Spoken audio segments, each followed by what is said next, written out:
നമസ്കാരം. എവിടെ ചെന്ന് പ്രസംഗിച്ചാലും അവസാനം 2 ദിവസം കഴിയുമ്പോൾ കേസുമായി വരുന്നതാണ് രാഹുൽ ഗാന്ധിയുടെ ഒരു പ്രത്യേകത. അതുകൊണ്ട് തന്നെയാണ് ഇന്ത്യയുടെ പ്രതിപക്ഷ നേതാവിനെ പപ്പു എന്ന് ജനങ്ങൾ തന്നെ വിളിക്കുന്നത്.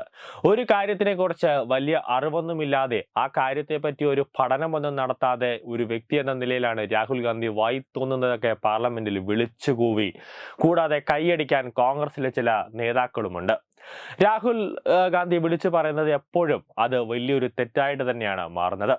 എപ്പോഴും സ്വയം കോമാളിയാകുന്ന ഒരു വ്യക്തി എന്ന നിലയിലും അതോടൊപ്പം ആരെങ്കിലും എന്തെങ്കിലും ചോദിച്ചാൽ കയ്യിൽ ഉടനെ ഭരണഘടന ഉയർത്തിപ്പിടിച്ചുകൊണ്ട് രാഹുൽ സ്വയം ഒരു ജോക്കറായി മാറുന്ന ഇന്ത്യൻ രാഷ്ട്രീയത്തിൽ ഒരു നേതാവായാണ് രാഹുൽ മാറിക്കൊണ്ടിരിക്കുന്നത്. അതായത് ഭരണഘടന ഉയർത്തിപ്പിടിച്ചാൽ എന്തോ ആണ് എന്നാണ് രാഹുൽ ഗാന്ധിയുടെ ഒരു വിചാരം. നിലവിൽ ഈ വർഷം ആരംഭിച്ചപ്പോൾ തന്നെ നല്ല ഉഗ്രൻ കേസുമായിട്ടാണ് രാഹുൽ ഗാന്ധിയുടെ വരവ്. അതായത് രാജ്യത്തിനെ ആക്രമിക്കുക എന്ന് വെല്ലുവിളിക്കുന്ന ഒരു പ്രസ്താവനയൊക്കെ നടത്തിയ ഒരു കേസുമായിട്ട് വന്നു. ഇപ്പോൾ കളിച്ച് ഇന്ത്യൻ സൈന്യത്തെ വരെ അപമാനിച്ചു തുടങ്ങി എന്നതാണ് പുതിയ കേസിന്റെ സംഭവം. സൈന്യത്തെക്കുറിച്ചുള്ള അപകീർത്തികരമായ പരാമർശവുമായി ബന്ധപ്പെട്ട കേസിൽ കോൺഗ്രസ് നേതാവ് രാഹുൽ ഗാന്ധിക്ക് ലക്നൌവിലെ പ്രത്യേക MP MLA കോടതി സമൻസ് അയച്ചിരിക്കുകയാണ്. മാർച്ച് 24-ന് രാഹുൽ ഗാന്ധി ഹാജരാകണം.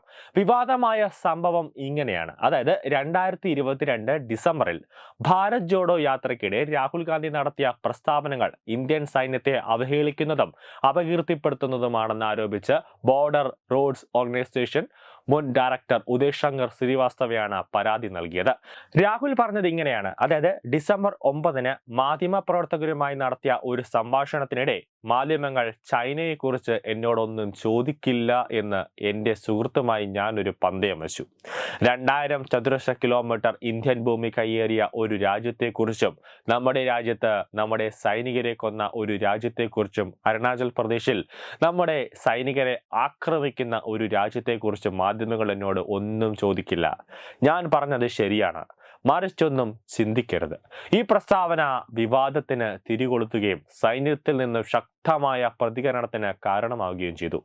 ചൈനീസ് സൈന്യം അരുണാചൽ പ്രദേശിൽ നിയമവിരുദ്ധമായി പ്രവേശിച്ചിരുന്നുവെന്നും എന്നാൽ ഇന്ത്യൻ സൈന്യം ഉചിതമായി അത് തിരിച്ചടിച്ചുവെന്നും അത് കാരണം അവർ പിൻവാങ്ങാൻ നിർബന്ധിതരായി എന്നും വ്യക്തമാക്കി 2022 ഡിസംബർ 12-ന് ഇന്ത്യൻ സൈന്യം ഔദ്യോഗികമായി ഒരു വിശദീകരണം നൽകിയിരുന്നു.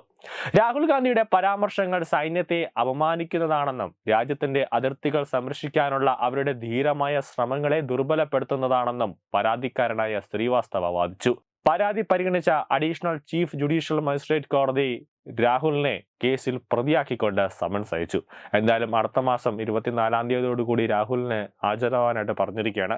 അതിൽ ഇനി എന്തറിയാം, മാപ്പും അല്ലെങ്കിൽ ലേലു അല്ലു എന്ന് വിളിച്ച് രാഹുൽ ഗാന്ധി പോകുമോ, അതോ ഇനി സൈന്യത്തെയാണ് അപമാനിച്ചത്, അതുകൊണ്ട് തന്നെ കേസിന്റെ ബലം നല്ല ശക്തമായിരിക്കും. ഇനി കോടതി അറസ്റ്റും ഉൾപ്പെടെയുള്ള നടപടിയിലേക്ക് കടക്കുമോ എന്നാണ് ഇനി നോക്കിയിരുന്ന് കാണേണ്ടത്. ന്യൂസ് ഡെസ്ക് തത്തമൈ news. Edubix online executive education. Focus physiotherapy centre Pattom. Unnath engineering Gujarat. തീർത്ഥയാത്ര.com. Iron build Gujarat.